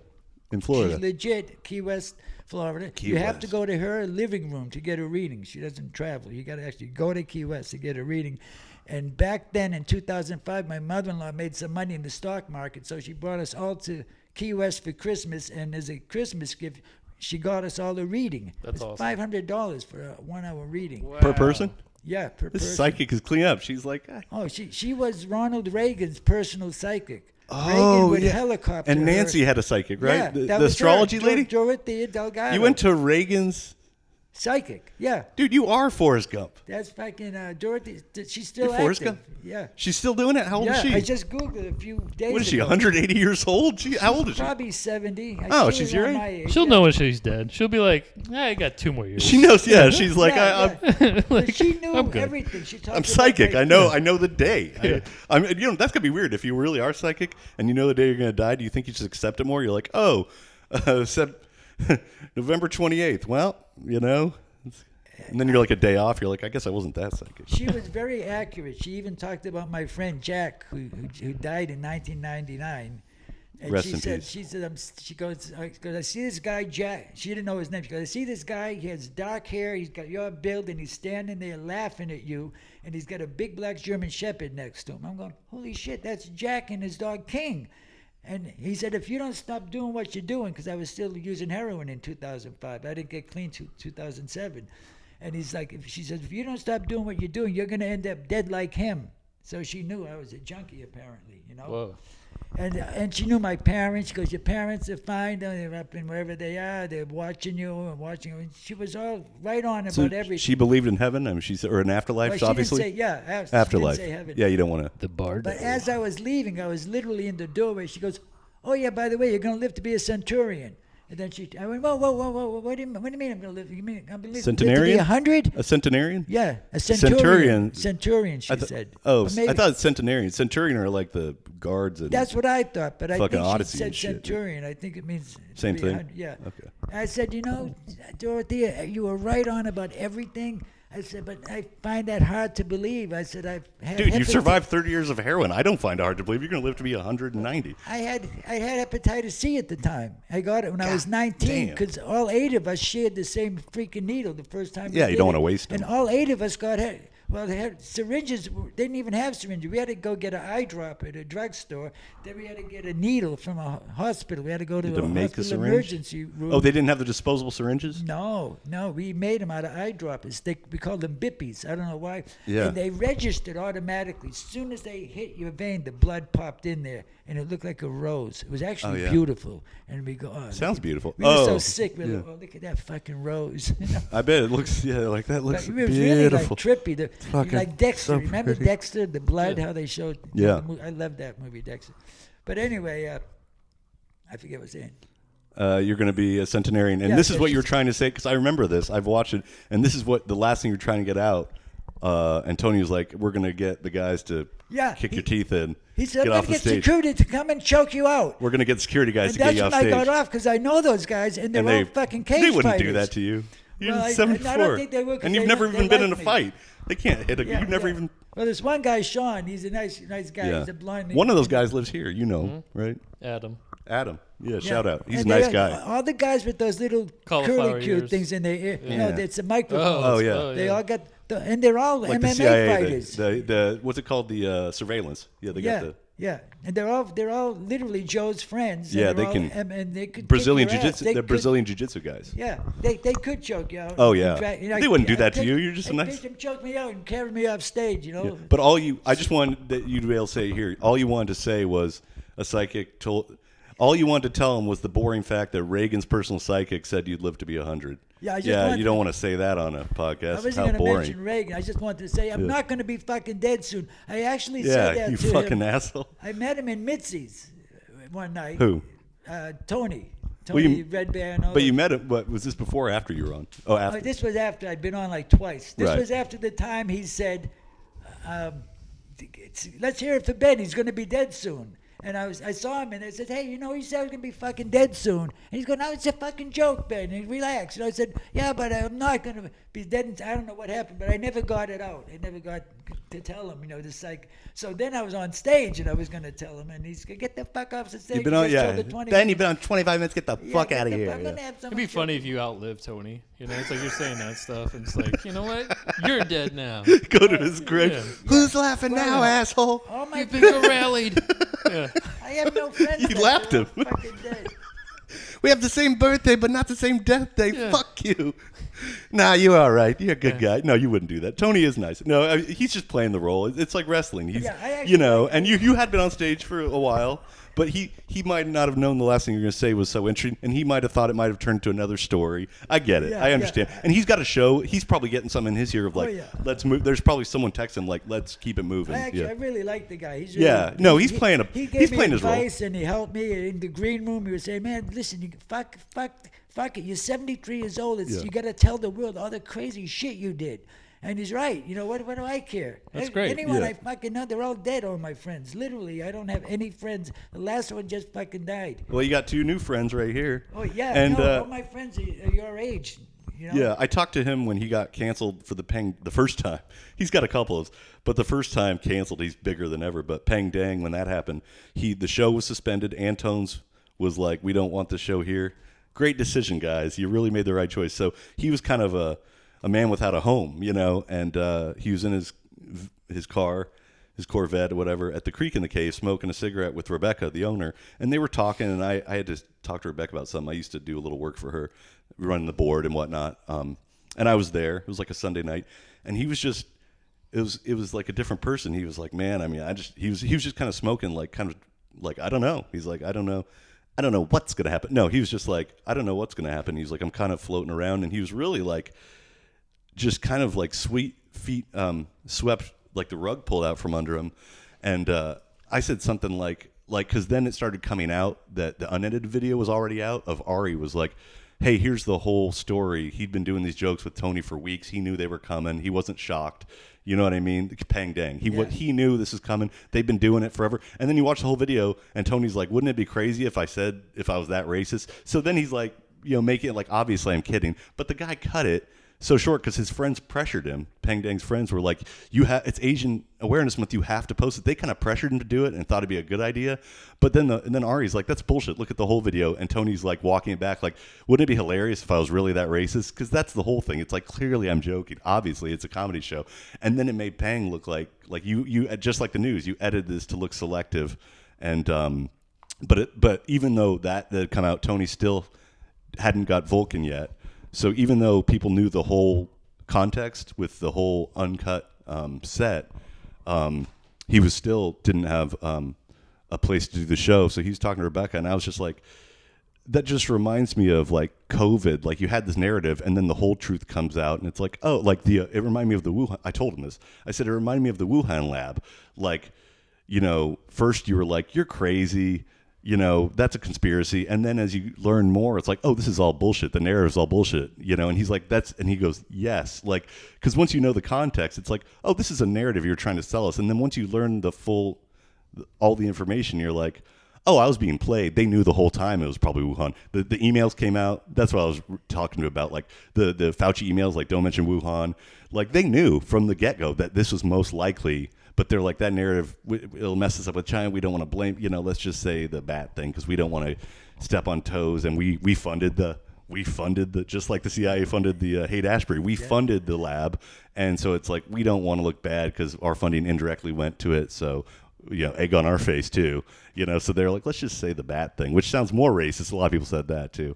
But like, it sounds more racist to be like, hey, bats, that's why it happened. You know what I mean? So I was talking to Tony about that of like, once you get the full information, it reminded me of COVID of like, oh, this is something you were just trying to sell us. This is all, none of this is true.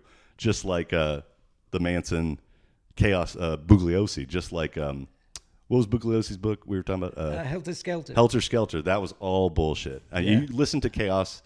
It's on audiobook, and you can get it for a couple bucks. And Tom O'Neill did like 20 or 30 years of research because he was supposed to write one article for Vanity Fair in '99, turned into a novel. I mean, not a novel, turned into a whole book because he's like kept learning more. And Terry Melcher was like friends with Manson and visited him after he killed.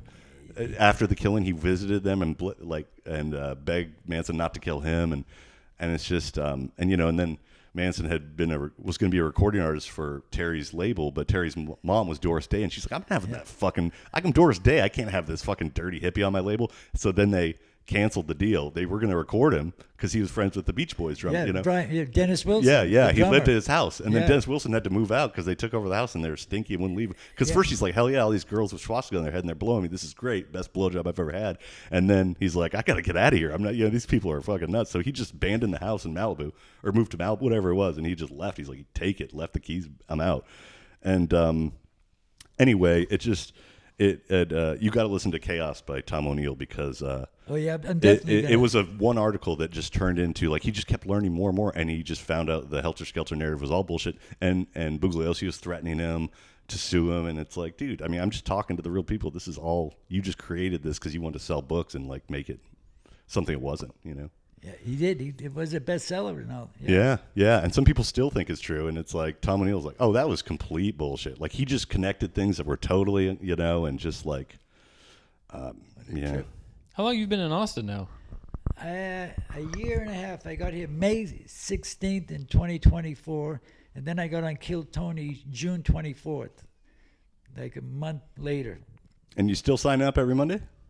I stopped. The last time I was on was June 2nd of 2025, and I went off the rails. I went off on tangents on my stories, and I got a big book, and my nephew, I said, I fucked up. It's not a good. Just don't even watch it. He watched it. He go, what the fuck? You did great. What are you talking about? I said, no. When you do. Good, yeah. You know what you can do and what. Yeah. I said, no, man. And what's really coming out isn't. You're like, I got more in the tank than this, but your nerves can clam you up. I didn't sign up for another 6 months after that. I stopped fucking going. It was getting. It's a mental block. It's like head. You got the yips. Yeah, you're like got in my head. But then I watch it now, and I got 2 or 3 applause breaks. I go, what the fuck was I talking about? Which one was this one that you said? It was the last one I was on, and Tony's. It was Ari Schaefer and Mark Norman were on it, and fucking Adam Ray was Tony. He was dressed up as Tony. Oh, that was when Adam was. I was so in the zone, folk. I kept thinking, who is that? Fucking Tony's cousin or something? The guy looks just like him. I didn't realize that there were 2 Tonys on the. And they were like. You just thought you were hallucinating again. I didn't know what I was thinking. I was trying to think of my set, So I didn't know. It didn't dawn on me. You just thought you were getting double vision? I had no idea that was Adam Ray until you just thought there were 2 Tonys? I thought it was his cousin or something because he looked like him. I don't know what. And talked like him and dressed like him? Yeah, it was fucking. All right, Ben, what do you like to do for fun? Yeah, Ben, what do you like to do? That's got to be trippy. They're both. Because, you don't know until you go out there who's out there. Because you're in Shakespeare. You have no clue who the fuck is like. When I saw Tim Dillon, I was like, yes, people are actually going to watch this episode. I got a funny story about Tim Dillon. The night I got to Austin, I, of course, called Holtzman. He's the guy who told me to come to Austin. Seth's brother gave me this. Dead air. This guy is a sweetheart, Oh, yeah. Listen to he's his super act, sweet. People think he's racist and all this sexist. It's always the opposite. If they're like that on stage, they're the nicest guy in real life. And if they act like they're a nice guy on stage, they're a fucking dick in real life. It's always that way. Exactly. When you pretend to be like, I'm just a nice person, I don't hate nobody, then they're like, cut, get this fucking bitch, I'll kill you. Yeah. It's always the opposite. It's always that way. The night I met Brian, it was in a Chinese restaurant in San Francisco, right across the street from the Holy City Zoo, which was the first comedy club I actually got on stage and did stand-up. Dana Carvey would be hanging out there. Rob Schneider. Oh, yeah. Robin would come there. I actually was in an improv class that Robin Williams would come to once in a while. Oh, Ben. Yeah. Gotta stop doing heroin. So do I. Oh, just kidding. Oh. Yeah, actually, I was clean by that. Oh, yeah. And I actually did a AIDS walk, and Robin and the nanny, who I eventually married, were right behind us for 2.5 hours. It was called Beta Breakers AIDS Walk. And we were in line, and I fucking heard Robin Williams' voice. I turned around, and he's right behind us for the whole fucking walk. And he's like, shh, shh. And so me and my girlfriend, we didn't blow it. But the whole thing, he was cracking us up for 2.5 hours. Oh, AIDS, terrible thing. Don't want to get it. Don't want to get it. Oh, gee, man. Got to the end of the walk, a black van pulled up. Someone slid the door open, and he said, see ya. And he fucking jumped in the van. And like, he was a coke guy, too. Just with Robin Williams. What was your Tim Dillon story, though? The green room, you told me. Right? The day I got here, Holtzman fucking brought me to the doorman at the mothership. This is my friend Ben. I've known him for fucking. Oh, before you were even on Kill Tony. Oh, yeah. You called Holtzman? I got here like the night before. You just texted him or called him? I called him. You still had his number? Oh, fuck yeah. Well, he's the one who told me to come here. Oh, I was in Boston. I called him. And for 6 months, a year before that, I was listening to Rogan's podcast. I never listened to his podcast until I started driving Uber. Yeah. So I had all day to listen to him, and I listened to everything. And I'm like, fucking Brian, why aren't you in Austin? He goes, no, if he's fucking, not yet, I'm not ready or something, not paying me enough. I said, I do it for free, man. The show's great. You met Holtzman in 1990, right? 1989. Yeah. I met him in a Chinese restaurant. I didn't know who the fuck he was. He didn't know who I was. We just kind of made eye contact. I was eating my fucking food. He was eating his food. And then after that, I went to an aquarium shop. I'm looking at the fish tank, and boom, on the other side of the fish tank, there's Holtzman again. So now it's the keeps popping up. Second time I see the big fucking head guy. And I'm like, hey, the Chinese food guy. And he's like, yeah. And that's it. Then I go to the Holy City Zoo to do stand-up. who's in there? Fucking Brian Holtzman. I went, holy fuck. I said, Holtzman again. What are you, a comedian? He goes, yeah, I'm from fucking No, New York. I'm in part of the fucking zoo. Yeah, I'm a comedian. Well, no, the customers in there. So Right. They were, the Holy City Zoo only sat 30 people. There were 20 seats and 10 bar stools. It was a club? That's why it was Comedy club? Comedy. Oh, not a real zoo. I thought he was doing. Yeah, well, Tony, I said, yeah, I met Brian at the Holy City Zoo. And Tony's like, why'd you work at a zoo? A lot of people know about it, but I guess Right. he had no clue. I said, yeah, I was being a smartass. Which then I'm thinking, wait, why am I breaking Tony's balls? I shouldn't do that because he could be a prick, Don't- you know? yeah, don't And kick the- So I said, yeah, I was fucking performing for the lions and tigers and bears. And he's like, what the fuck? And then he just Ooh, kinda- bears. I like that. Did you say bears? Oh, yeah. Well, I then could when use a bear hug right I now. mentioned Timmy Treadwell, the grizzly man. Oh, yeah. We didn't even get to that. Yeah, I used to do You mushrooms with that guy. You shot heroin with him, and then he got eaten by a bear. I never, he didn't Oh, you do did mushrooms with He him. didn't do heroin. Oh, you did mushrooms with him? and Did then- mushrooms. Yeah, my friend Warren Queenie introduced me to him. Warren was a major pot dealer back in the 70s. We used to get 60-pound bales of weed, put it in a fucking 2 Samsonite suitcases, and we would take Amtrak from Boston to Santa Barbara. As you do. Yeah. Sometimes I'd put it on a Greyhound bus, and then I'd fly back, and I'd wait for the I'd be at my house in Santa Barbara and get a call. This is Greyhound. Your fucking Foot Locker's here. And whoever I was with, they go, come on, we got to go to Greyhound. You gotta go and now, Pick yeah. up a fucking Foot Locker. They had That's no the best idea feeling. what was Yeah. in the thing. We'd get Yeah, there. they give you a little privacy. That's what I like about the train and the bus. You can just take anything. But then you could. You probably now still you now- can't oh, with all that yeah. Homeland Security shit. But Oh, my that's friends bullshit. are like, what's in it? I said, art supplies, you know? We Yeah, get to my fucking art house, we supply. open it up. It's a fucking 60-pound bale. But it was in burlap, and it says, Yeah. product of Colombia, 100% Arabica coffee. But it was fucking really good Mexican weed. Sorry, this is. Nice. Hold on, real quick. This is gonna fall off. I fucking- Sorry, we gotta wrap up. But real quick, let's end. What was your Tim Dillon story?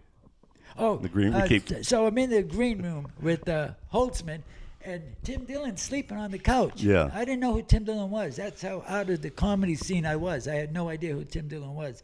And Holtzman's, I've seen Holtzman set 2 or 3 times. Sure. He puts me in the balcony upstairs, and I count the walkouts sometimes. How many people walked out tonight?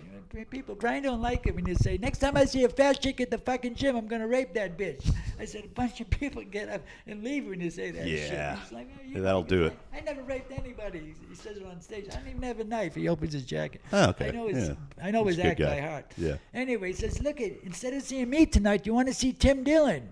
And he's sleeping, right? I And said, you didn't "Ah." know who he was, right? No, and I'm like, fuck Tim Dillon. You know, who the hell's Tim Dillon? And he goes, well, that would be me. And I go, oh shit, dude.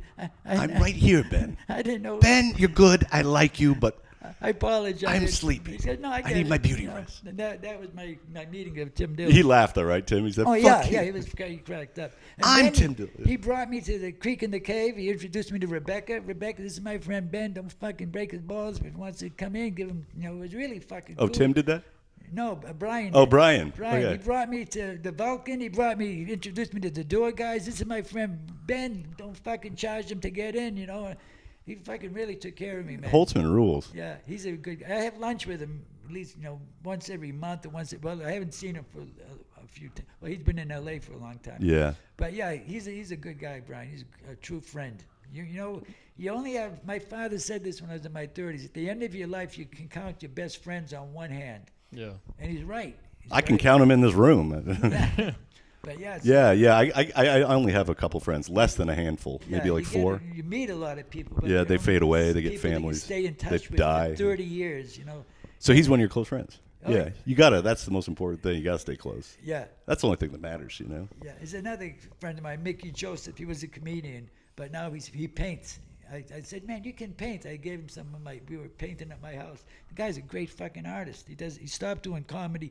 He would get anxiety about his sets. Yeah. Every Oh, 3 yeah. months he would get booked at the same clubs, and he said, I don't know if I did this last time and all, and he just stopped doing it. Yeah. But when I got on Kill Tony, he called me up and left me the fucking greatest message. Like, holy shit, man, that was Yeah. fucking amazing. Same thing with Holtzman. Yeah. Marvelous, simply fucking marvelous, man. That was great. I remembered it was, man, but we got to wrap up. But you got 2 new best friends right here. Hey, that's good. I This- can use all the friends I can get. Yeah, me too, man. This has got to be our best Hey, episode. this this was is great. incredible. I really enjoyed it. Sorry, Seth. I meant to try to throw it to you more, but I was just No, I just wanted to listen. I I'm shouldn't have sitting said here anything. enjoying the show. It's nice to not talk. That's a smart guy. He's got a master's degree. Yeah, he does. I know. He's a smart guy. Smart cookie. Does it mean? Hey, do you want to give this to him? Yeah, my wife's got a master's degree too, but Oh, nice. good. I've got a masturbator's degree. Hey, well, that's almost just as good.